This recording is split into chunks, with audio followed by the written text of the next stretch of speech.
একদিকে 10,000 কোটি লোক আর একদিকে আমাদের বিজেপি সরকার।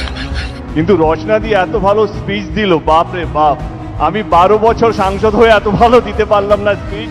এবার অভিনেত্রী রচনা ব্যানার্জির একটি ভুল বক্তব্য শুনে রচনার প্রশংসা করে ইনডাইরেক্টলি অপমান করলেন অভিনেতাদের।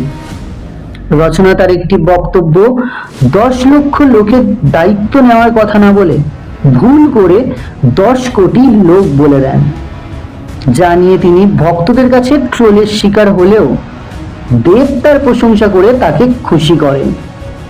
তবে সবাই রচনার সমালোচনা করলেও দেবের প্রশংসা পেয়ে খুশিতে আটখানার রচনা ব্যানার্জি।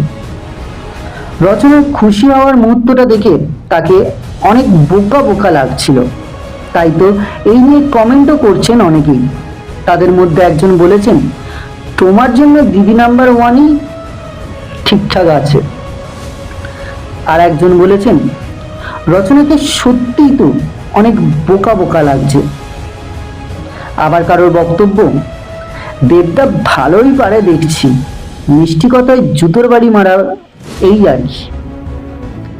তো বন্ধুরা, রচনাকে এরকম ইনডাইরেক্টলি অপমান করে দেব ঠিক করেছেন নাকি ভুল?